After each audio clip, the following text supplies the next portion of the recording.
art and history for us, our art Picasso. It was worth about $30,000. A statue of Dr. Harry Jenkins, the longest serving and most memorable president that we've had at TJC.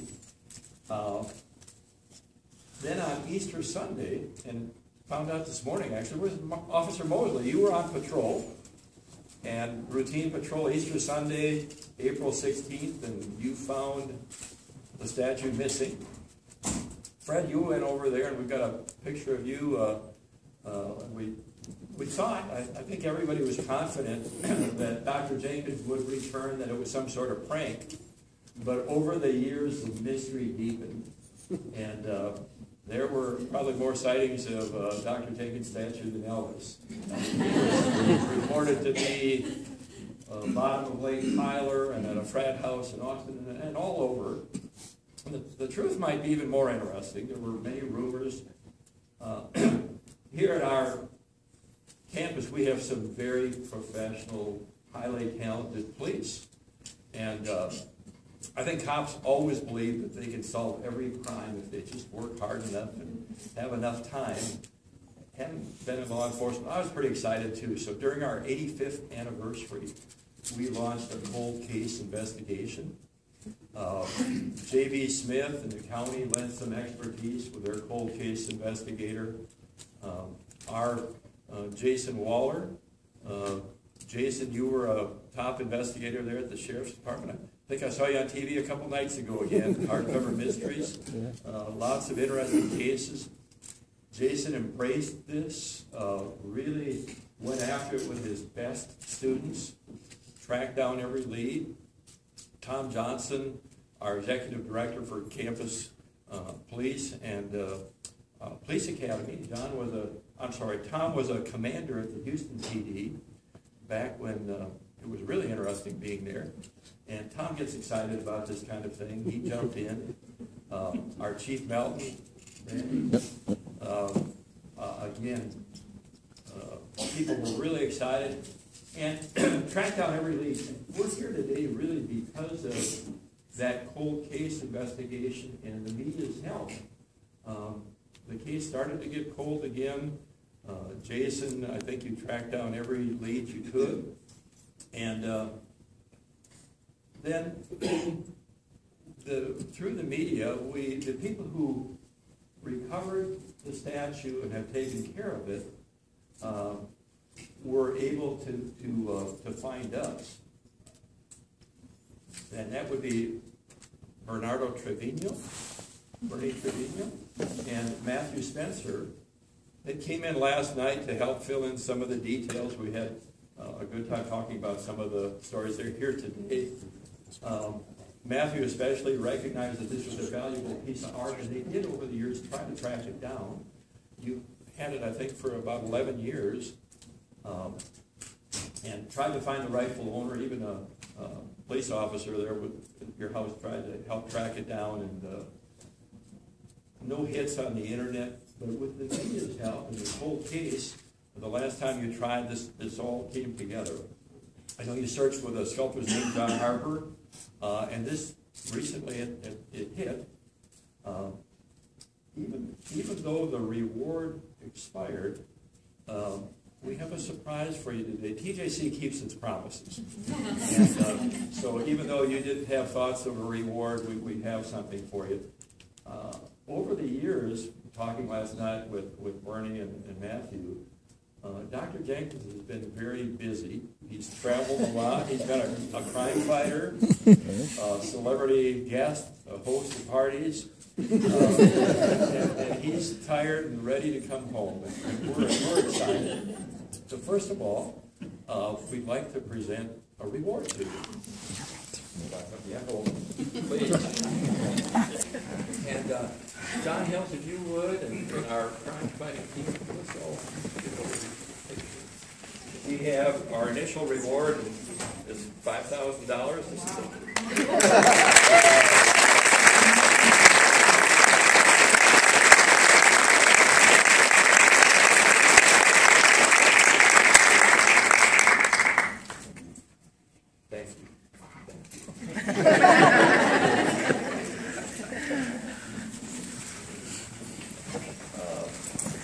God, I hope I don't Dr. lose this. Jenkins was a big man, a TJC giant in every way but height. And there are so many stories to tell. How many of you were here during the Dr. Jenkins era? I see a lot of potential stories. I've heard some of them. If you would, make yourself available after this, and feel free to tell some of those stories. Our board president is here, John Hills, and John told me one of those stories, and I'm sure he wasn't sure, but I bet he checked his sideburns this morning. During Dr. Jenkins' era, there was actually a Supreme Court case over hair. He was very vigilant about hair length, facial hair, and all that.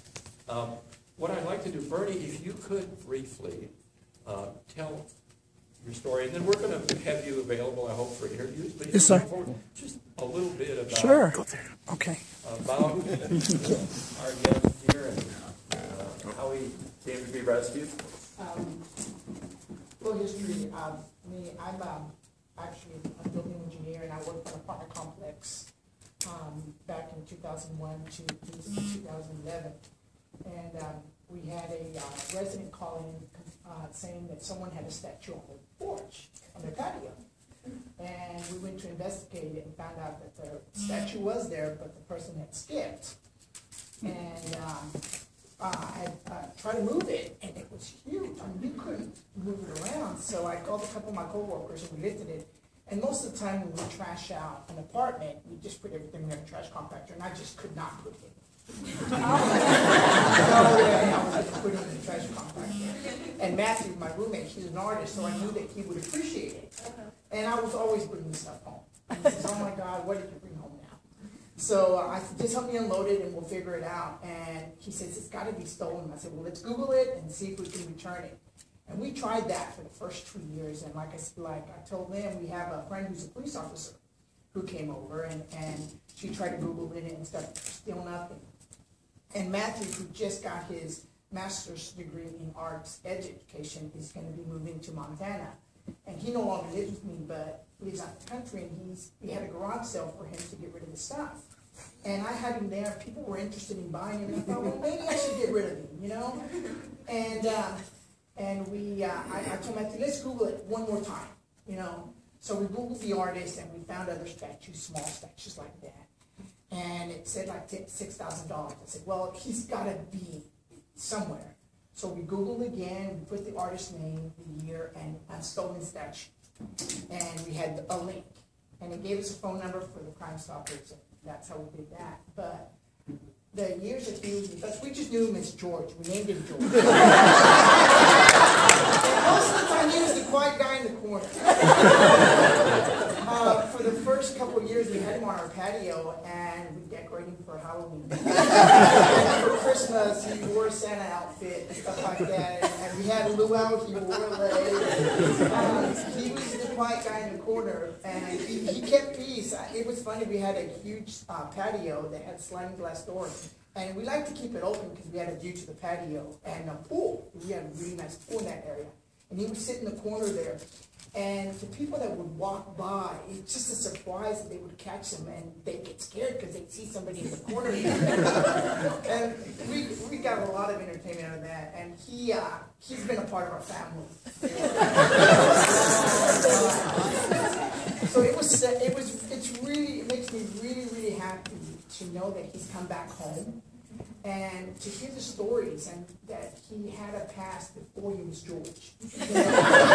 So it's really nice. It's really nice to know that. And I'm so grateful that I'm getting to be a part of this, to see him home, and that you guys are sharing this with us. And it's an honor.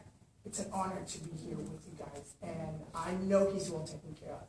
And I can't wait to come and visit, to see him all polished up. This place where he's supposed to be. But once again, I thank you. I thank every single one of you. I thank you guys especially, and for making use of yourselves. You know, and whoever posted the article on the thing on the web, it's just awesome that he's back. You know, it was meant to be. Thank you.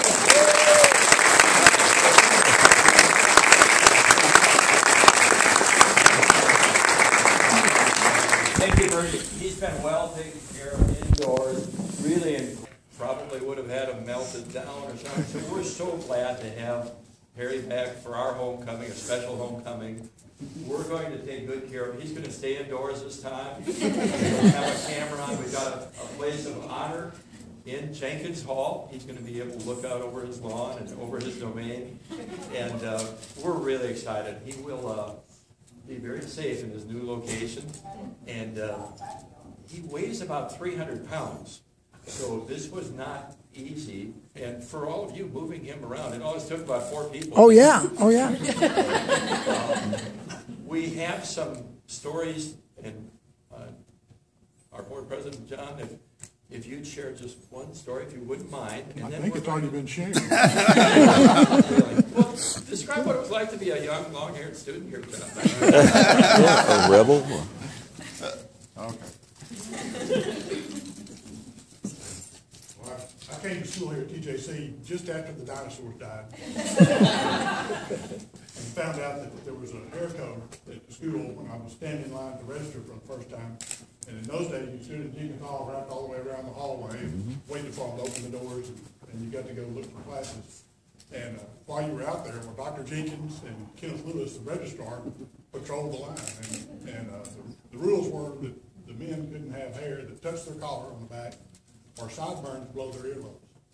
And I've been working in a factory all summer, and so I didn't groom too much, I guess. And so Dr. Jenkins pulls me out of line the first day, and I had sideburns that were probably down to, chin. And I said, "You've got to go home and shave." And so I did. I went home and shaved and had to come back and register. Got my classes anyway. And so after that, it got to be a game. So the next semester, they sent me home again. After a whole year of college, I learned something. And so for my sophomore year, I came and had them down to my chin again. And Dr. Jenkins pulled me out of line again. But I had my safety razor in my pocket, so I was able to go in and shave in the restroom and resume my place in line. And you didn't learn that too well. But it was fun times. And that's all the stories I'm going to tell you.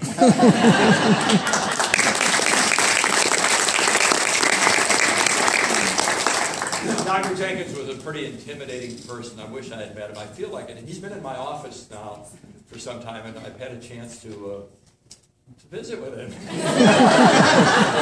So it's been fun. I'm so glad he's here. One of my favorite registration stories we had at our last employee recognition. I was hoping that she'd be here, but our young faculty member described how it was when she had been assigned right at the beginning of the line to inspect for sideburns and hair.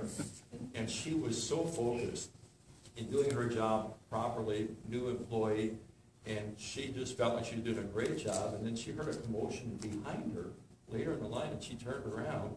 She didn't realize that although he was in full compliance with hair, the student wasn't wearing a shirt. So she's still mortified till today that she missed all. Let's go ahead and unveil, if you would. Help me, John.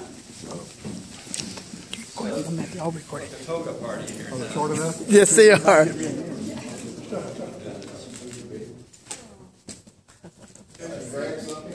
Well, just catch him if he learns his fault.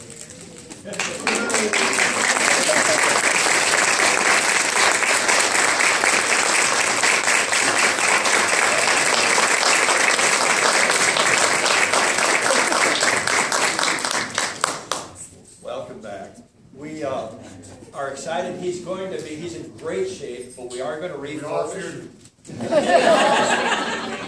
We're going to refurbish him, make him like new, the statue like new, and we'll put the Dr. Jenkins Hall in his place with a camera and with security, and he'll travel no more. Thanks for coming in. People would be available for interviews if you'd like. Any of you raise your hands if you have a great hearing story, feel free to volunteer. Thank you. Thanks for coming today.